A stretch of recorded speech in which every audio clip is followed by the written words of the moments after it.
Hello and welcome back to Storytime with Eric Zimmer.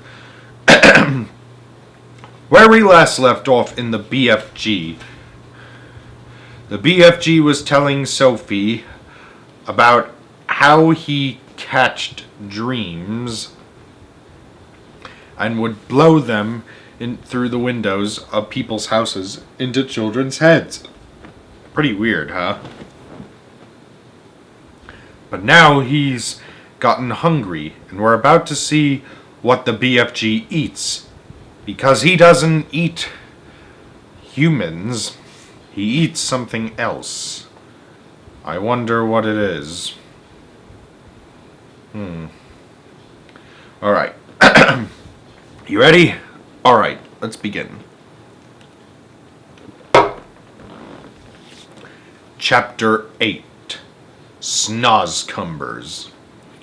But if you don't eat people like all the others, Sophie said, then what do you live on? That is a squelching, tricky problem around here, the BFG answered. In this slosh-funking giant country, happy eats like pineapples and pig wiggles is simply not growing. Nothing is growing except for one extremely icky vegetable. It is called the snozcumber. The snozcumber? Cried Sophie. There's no such thing. The BFG looked at Sophie and smiled, showing about 20 of his square white teeth. Yesterday he said we was not believing in giants, was we? Today we is not believing in snozcumbers. Just because we happen not to have actually seen something with our own two little wrinkles, we think it is not existing. What about, for instance, that great squizzly Scotch hopper? I beg your pardon, Sophie said. And the Hubblecrim. What's that? And the Rapsraskle. The what? And the Crumscottle. Are they animals? Sophie asked. They is common animals, said the BFG contemptuously. I is not a very know-all giant myself, but it seems to me that you is an absolutely know-nothing human being. Your brain is full of rotten wool. You mean cotton wool, Sophie said. What I mean and what I say is two different things, the BFG announced rather grandly. I will now show you a snozcumber. The BFG flung open a massive cupboard and took out the weirdest looking thing Sophie had ever seen. It was about half as long again as an ordinary man, but was much thicker. It was as thick and around its girth as a perambulator. It was black and with white stripes along its length, and it was covered all over with coarse knobbles.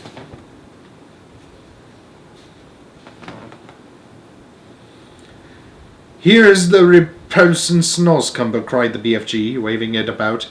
I squoggle it, I despise it, I desponge it. But because I is refusing to gobble up human beings like the other giants, I must spend my life guzzling up icky poo snozcumbers instead. If I don't, I will be nothing but skin and groans. You mean skin and bones, Sophie said. I know it is bones, the BFG said. But please understand that I cannot be helping it if I sometimes is saying things a little squiggly. I is trying my very best all the time. The big friendly giant looked suddenly so forlorn that Sophie got quite upset. I'm sorry, she said. I didn't mean to be rude. There never was any schools to teach me talking in giant country, the BFG said sadly. But couldn't your mother have taught you? Sophie asked. My mother? Cried the BFG. Giants don't have mothers. Surely you was knowing that. I did not know that, Sophie said. Who ever heard of a women giant? Shouted the BFG, waving the snozcumber around his head like a lasso. There never was a woman giant, and there will never be one. Giants is always men. Sophie felt herself getting a little muddled. In that case, she said, how are you born? Giants isn't born, the BFG answered. Giants appears, and that's all there is to it. They simply appears the same way as the suns and the stars. And when did you appear? Sophie asked. Now how on earth would I be knowing a thing like that, said the BFG. It was so long ago I couldn't count. You mean you don't even know how old you are? No giant is knowing that, the BFG said. All I is knowing about myself is that I is very old. Very, very old and crumbly. Perhaps as old as the earth. What happens when a giant dies? Sophie asked. Giants is never dying, the BFG answered. Sometimes and quite suddenly a giant is disappearing and nobody's ever knowing where he goes to. But mostly us giants is simply going on and on like wispy time twiddlers. The BFG was still holding the awesome Snozcumber in his right hand, and now he put one end into his mouth and bit off a huge hunk of it. He started crunching it up, and the noise he made was like the crunching of lumps of ice. It's filthy, he spluttered, speaking with his mouth full and spraying large pieces of Snozcumber like bullets in Sophie's direction. Sophie hopped around on the tabletop, ducking out of the way. It's disgustorous, the BFG gurgled. It's sickable, it's rotsome, it's maggot-wise. Try it for yourself, this foulsome Snozcumber. No, thank you, Sophie said, backing away. It's all you're going to be guzzling around here from now on, so you might as well get used to it, said the BFG. Go on, you snipsy little winkle, have a go. Sophie took a small nibble. Ugh, she sputtered. Oh no, oh gosh, oh help! She spat at it quickly. It tastes of frog skin, she gasps, and rotten fish. Worse than that, cried the BFG, roaring with laughter. To me it is tasting of clockroach coaches and slime wranglers. Do we really have to eat it? Sophie asked. You do, unless you was wanting to become so thin you would be disappearing into thin air, Sophie said. A thick ear is something quite different. Once again that sad, winsome look came into the BFG's eyes. Words, he said, is such a tickling problem to me all my life. So you must simply try to be patient and stop scribbling. As I am telling you before, I know exactly what words I am wanting to say, but somehow or other they is always getting squiddled around. That happens to everyone, Sophie said.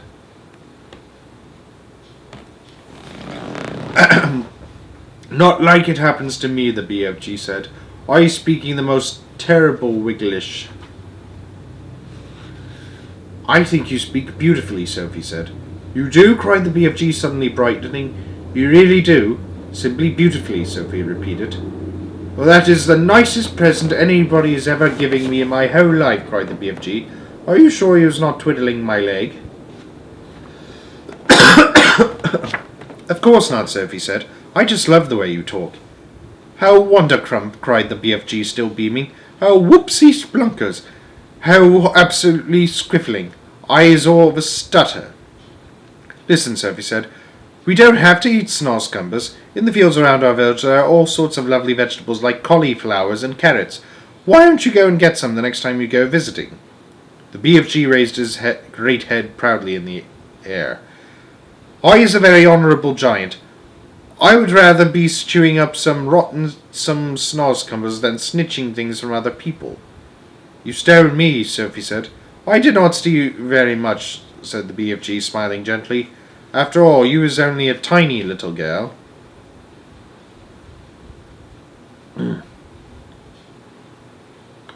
Anyways, yeah. Chapter 9. Ooh, The Blood Bottler. We're about to meet one of the giants.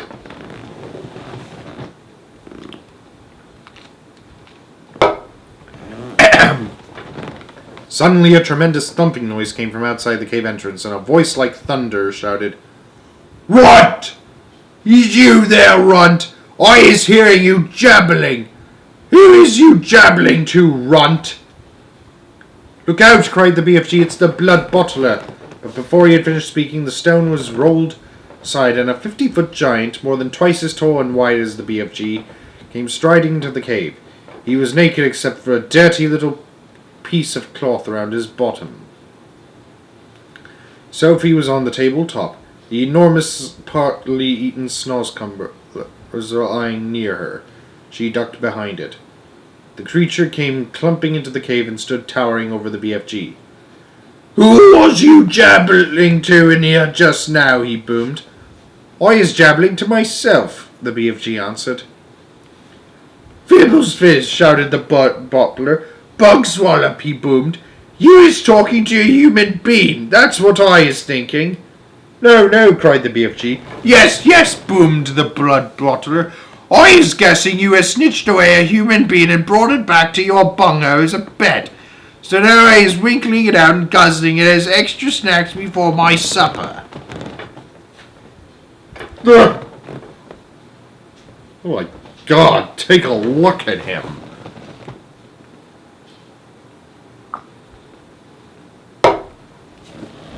The poor BFG was very nervous. "There's no one in here," he stammered. "Why don't you leave me alone?" The blood bottler pointed a finger as large as a tree trunk at the BFG. "Rotty little scrum screwer," he shouted. "Piffling little fizz-whiz figgler, squippy little bog reward, pruty little pog swizzler. I is now going to search the primroses." He grabbed the BFG by the arm. "And you is going to help me do it. Us together is going to wrinkle out this tasteful little human brain," he shouted. The BFG had intended to whisk Sophie off the table as soon as he got the chance and hide her behind his back, but now there was no hope of doing this. Sophie peered around the chewed-off end of the enormous snozzcumber, watching the two giants as they moved away down the cave. The blood bottler was a gruesome sight. His skin was a reddish-brown. There was black hair sprouting on his chest and arms and on his stomach.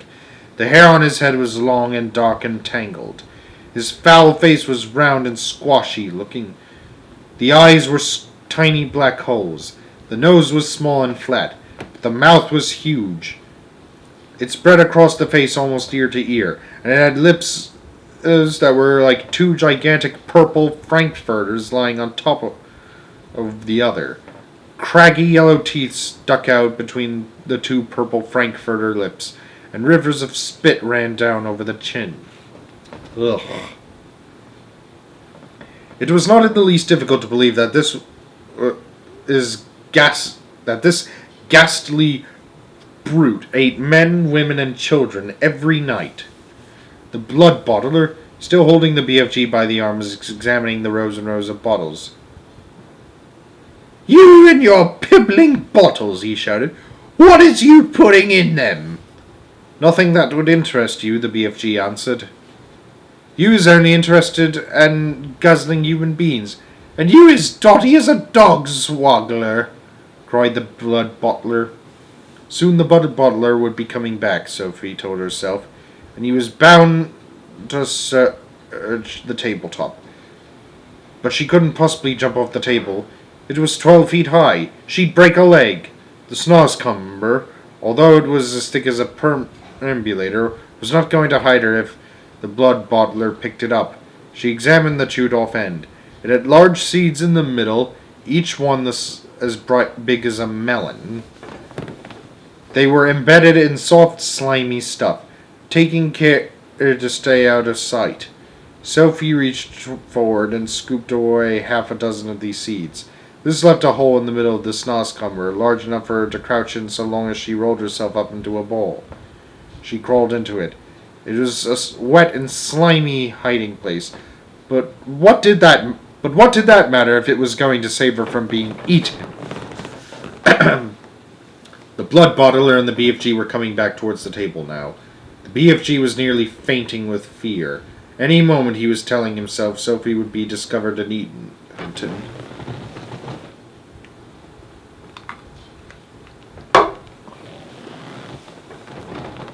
Suddenly, the blood bottler grabbed the half-eaten snozzcumber. The BFG stared at the bare table. "Sophie, where is you?" he thought desperately. "You cannot possibly be jumbling off that high table, so where is you hiding, Sophie?"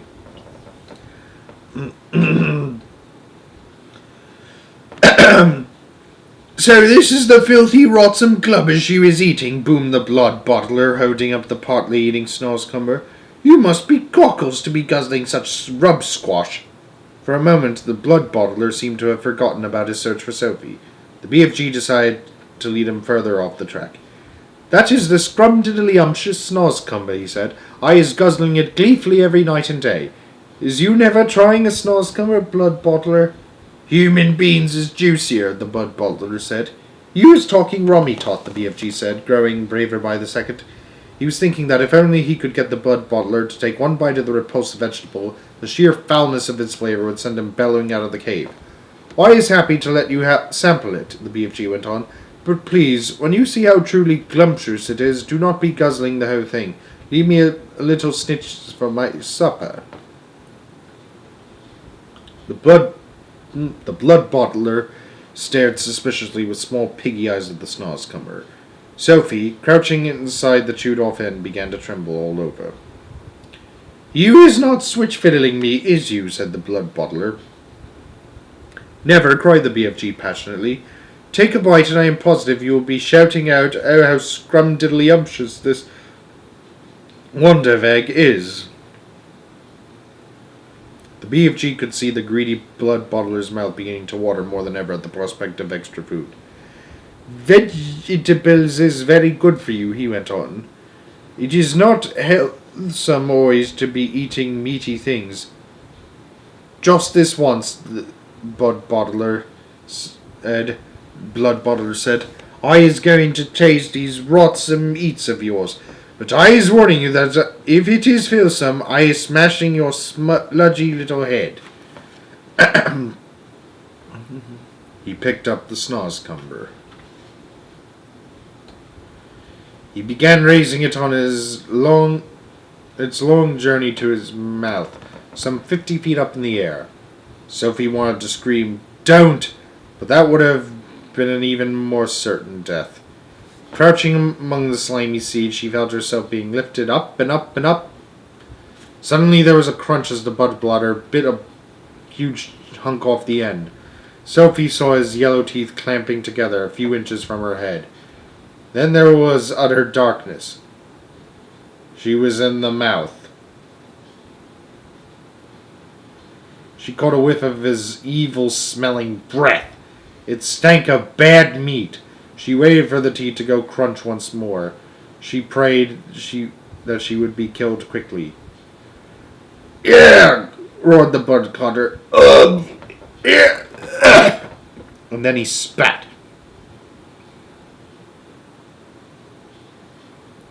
All of the great lumps of snozzcumber that were in his mouth, as well as Sophie herself, went shooting out across the cave. If Sophie had struck the stony wall of the cave, she would most certainly have been killed. Instead, she hit the soft folds of the BFG's black cloak hanging against the wall. She dropped to the ground, half stunned. She crawled under the helm of the cloak, and there she crouched.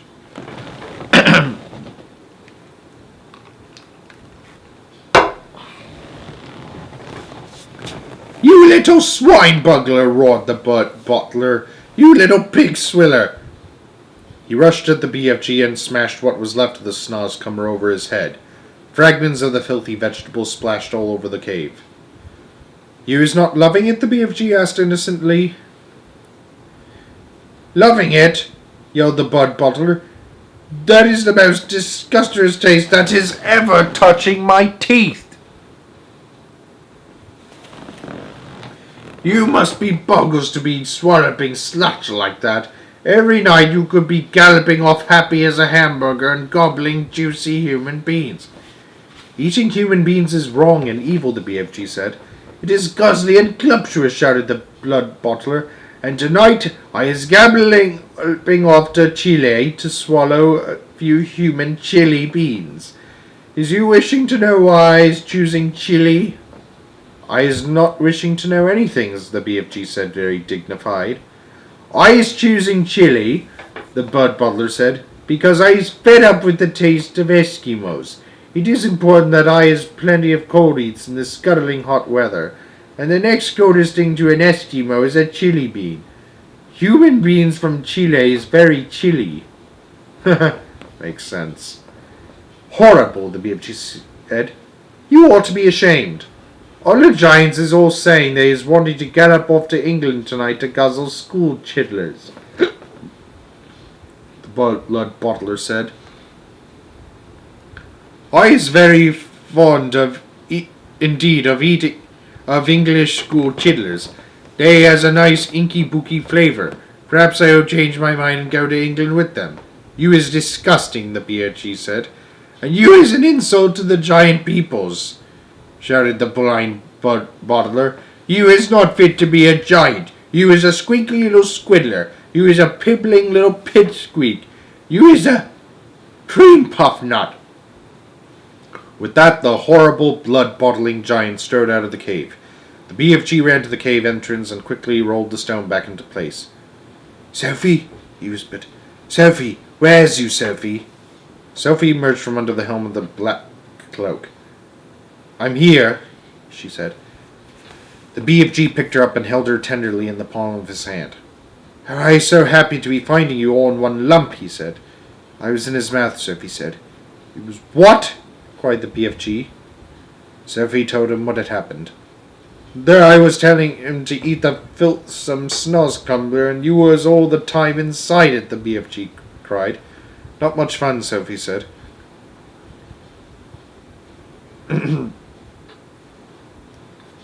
Just look at you, you poor little chidler, cried the BFG. You is all covered in snozzcumbler and giant spit. He set about cleaning her up as best as he could. I is hating those other giants more than ever now, he said.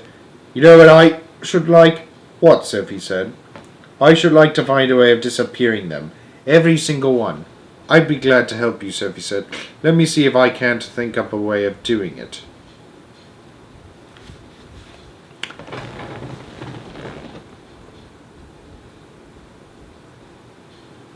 To be continued.